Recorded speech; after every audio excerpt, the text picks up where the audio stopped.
गया। उसने उन्हें बेचकर बहुत सारा धन इकट्ठा किया। वह बूढ़ी काकी के पास गई। काकी, आज से आप टोकरी में फल नहीं बेचेंगी। बेटा ये क्या कह रही हो? काकी, भगवान की कृपा से अब आपकी ये बेटी कमाएगी और आप मजे से घर में भगवान की पूजा और भजन करना। टुनटुनी चिड़िया बूढ़ी काकी को अपने घर ले गई और दोनों खुशी खुशी रहने लगी। ये कहानी जंगल में रहने वाली टुनटुनी चिड़िया की है, जिसके संसार में कोई नहीं था और न ही उसका कोई घर था। वो दिन भर जंगल की सैर करती थी और रात में पेड़ की डाली पर बैठकर पूरी रात गुजार लिया करती थी। एक दिन टुनटुनी चिड़िया एक पेड़ पर बैठी रो रही थी। तभी उसके पास एक कालू कौवा आता है। क्या हुआ चिड़िया बहन, आप इतना रो क्यों रही हो? कौवे भाई, इस जंगल में जितने पक्षी हैं, सबके अपने अपने घोंसले हैं, पर मैं ही एक ऐसी चिड़िया हूँ जिसका कोई घर नहीं है, न ही मेरा कोई परिवार है। चिड़िया बहन, आप एक घोंसला क्यों नहीं बना लेती हो?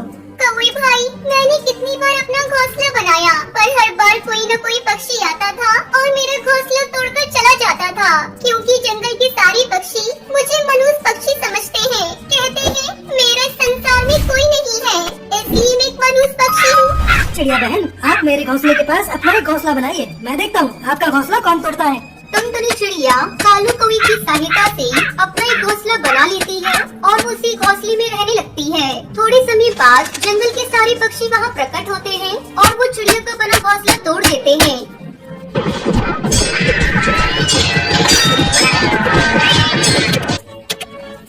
ये तुम सबने क्या किया? क्यों इस चिड़िया का घोंसला तोड़ दिया? कौवे, तुझे पता नहीं है क्या, इस मनहूस पक्षी को इस जंगल में रहने का कोई अधिकार नहीं है।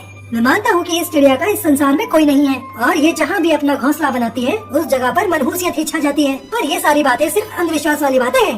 कौवे, तुम हमें ज्ञान मत दो, हम अच्छा बुरा बखूबी समझते हैं। इस चिड़िया को हम जंगल में घर नहीं बनाने देंगे। तभी तूफान आता है और तेज बारिश होने लगती है। उस तूफान में सारे पक्षियों के घोंसले टूट जाते हैं। मेरा घोंसला तो पूरा टूट गया, अब मैं कहाँ रहूँगा? अरे ये क्या होगा बा?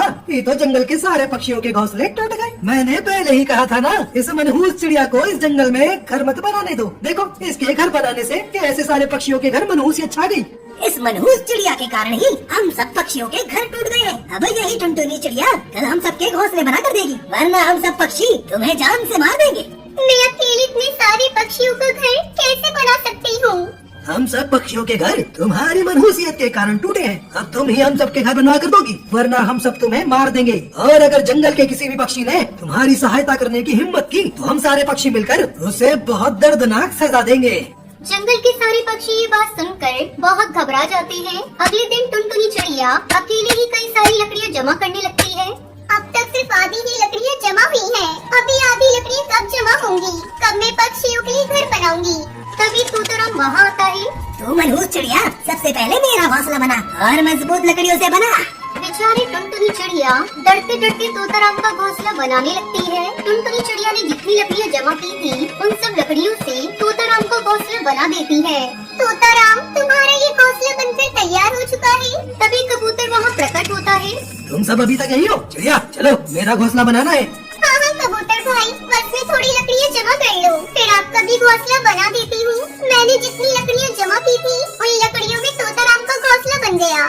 तुरंत लकड़ियाँ जमा करके मेरा घर बनाओ, वरना मैं तुम्हें मारूंगा। टुनटुनी चिड़िया उड़ते हुए जंगल से लकड़ियाँ लाने चली जाती है। काफी दिक्कतों के बावजूद टुनटुनी चिड़िया फिर से कई सारी लकड़ियाँ जमा करती है और वो गबरू कबूतर का भी घोंसला बना देती है। टुनटुनी चिड़िया इतनी थक जाती है कि उसका शरीर कांपने लगता है। यूं ही रात हो जाती है। उसके बाद टुनटुनी चिड़िया वनी